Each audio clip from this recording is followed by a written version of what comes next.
A local community teacher,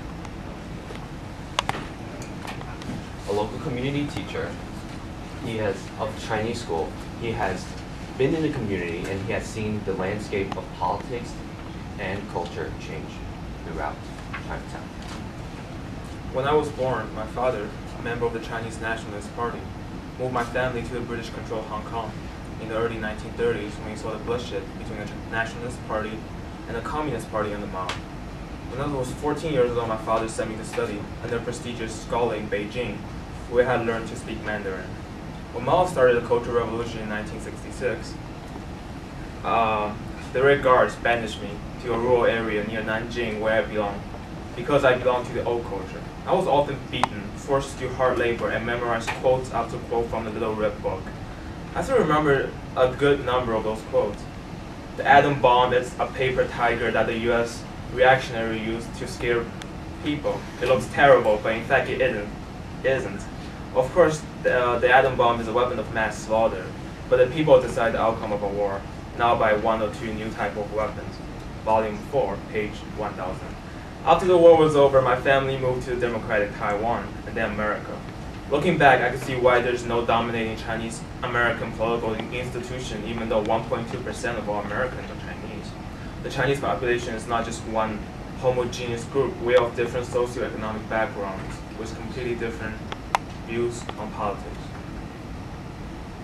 Despite Chinese Americans' historically low level of political activism, we are making steady progress. Organizations such as the Chinese Voters Federation played a major role in the 24.2 increase in Chinese American voter turnout during the 2004 presidential election. Individually, Chinese American politicians are also making great strides on both local and national levels. With John Liu recently elected as city councilman, Ray Locke as governor of Washington, and Elaine Chang as the Secretary of Labor. The good life cannot be earned without much toiling, yet I was lucky to have had support in the Chinese community. The first thing I did after I came to Chinatown was to find the Chinese Consolidated Benevolence Association, the quasi-government-like association that had been uniting the Chinese people in Chinatown since 1883. The association has evolved over the years to reflect the ever-changing nature of the Chinese immigrant population. First joined membership heavily from the traditional Tangs and Huang of Chinatown, organizations that are open only to those within the family or from the same town in China. Today, CCBA caters more towards new formed Tongxianghuis and other organizations whose broad main interest ranges from advancing professional agendas to connecting fellow college alumni. Not only did the Benevolent Society help me assimilate into American society while still preserving my Chinese identity, they even helped me found my own Chinese school. Over there on Eldridge Street is a temple that I visit. There are quite a few Buddhist and Taoist temples in Chinatown, most of them combining the religious aspects of temples with various social and economic incentives. They often serve as a meeting place for friends. Almost every Chinese business has a small shrine of the virtuous hero Guang Gong.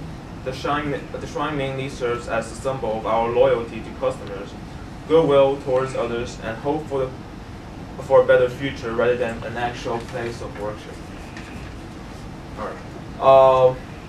So why do I work and live as a Chinese school teacher in Chinatown, even though I have made enough money to move to the suburbs? In truth, it is not about the money as much as the environment of Chinatown. Where else could I get my daily dosage of Chinese chess? Or if I ever accidentally break my hip bone, Chinatown's traditional herbal doctors are much more affordable as well as reliable than their Main Street counterparts. The young, energetic, new immigrants stay here to learn English. They meet new friends at dance halls, even through matchmakers. Plus, we're better to bring our suburban children in for the real Chinese experience and force them to learn Chinese than Chinatown. You can even get that Asian hairstyle you always wanted while snacking on traditional Chinese food that would shock anyone but a fellow Chinese person. Some people call Chinatown a trap for the new immigrants, yet how can they explain why the ones who have had the educational experience, the ones who have already made it, bring themselves and their children back to Chinatown week after week? I can tell you why, because this is a symbol and spiritual home for all Chinese Americans living on the East Coast, the one place where they can regain that identity lost while trying to be model minority.